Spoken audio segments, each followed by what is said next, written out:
Province has been experiencing torrential rains this week, which has led to localized flooding in some parts. Reports coming in suggest that the Komani district municipality has been hard hit by the heavy rainfall. Homes, roads and bridges have been severely damaged, and the South African Human Rights Commission is calling for help and relief for affected communities. For more on this, I'm joined by the Commission's Dr. Eileen Carter. A very good morning to you, Dr. Carter, and thank you so much for joining us.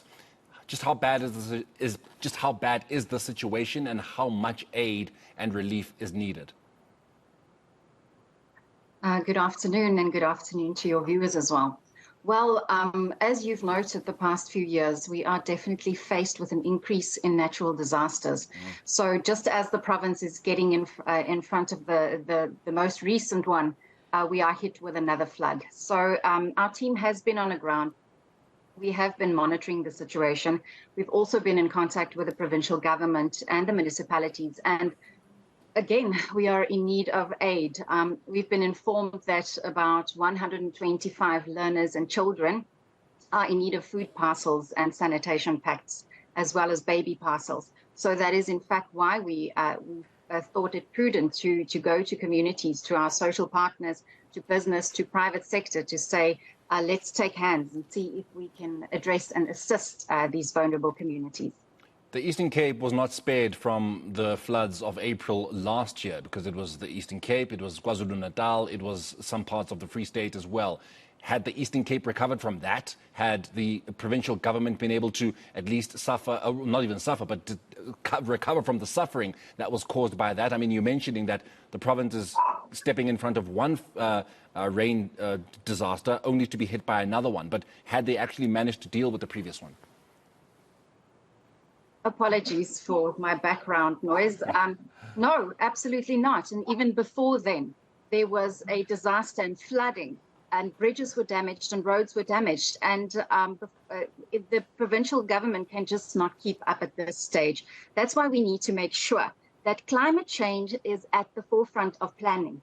We can no longer have small units addressing disasters, but we have to look at climate change and natural disasters as part and parcel currently of what we need to deal with it within the province, not only the Eastern Cape, not only KZN, but nationally. You know, and I'm going to admit that I was one of those people when growing up, and I would be watching the news and I'd be seeing what the United States is going through. You know, the tsunami of 2004, that was so many thousands of kilometers away from South Africa. And the worst thing you'd hear about South Africa would be that there'd be rain for about a week at most, and that it wouldn't be that bad. The worst thing that it would do is just would ruin your outfit that you had planned for the weekend or something. But now we're in the crosshairs of natural disasters. We are now being hit by what the United States is being hit by, perhaps not at the levels of hurricanes and tornadoes and tsunamis and such, but we are suffering floodings that are causing irreparable damage, if one might say. Was there that kind of complacency from the powers that be? Were government officials with that kind of mentality that Morena had, that, oh man, we're not going to be hit by this? Well, I do think that our officials and that the province is very much aware now that there is a need for us to expend more resources and to dedicate more resources to the disaster management teams on the ground. But as you say, a few years ago, this was a notion that was across the borders. Currently, it is within our borders, and we have to address it systemically. We have to include it in the planning, and we have to include it in terms of local municipalities, so that we can enable them to very quickly respond. I mean, we are currently talking about 125 children who will have to go to school on Monday, who need baby parcels and food parcels. And this is affecting the daily lives of the most vulnerable. It's no longer something that we only see on the television and in movies. It is affecting the most vulnerable communities in our society, and then it will go down to affect their basic education rights, their environmental rights, their rights to water.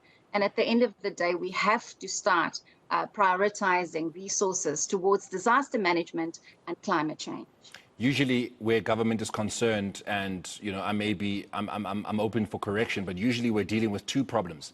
One being knowledge of these issues, you know, and you just basically dealing with something that you don't even know how bad it is or even what it is. And then secondly, once you are caught up with the knowledge, there is no willingness. And that is one of the biggest problems with the officials of this country across the board with a lot of the things we are talking about, including GBV, which is one of the top conversations. There's just no willingness. You know, everything else is the focus, not climate change, because again, it's just South Africa. We're at the tip of the earth. We're not being hit by this like other countries.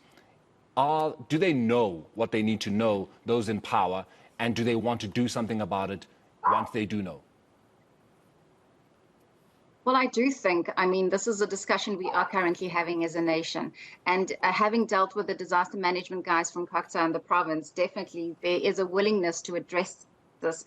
But do we have the resources to do so? Have town planning, have our housing and human settlements environments, have they kept up with the population growth? Because unfortunately, the areas most hard hit are the low-lying areas in informal settlements, and these are desperate communities.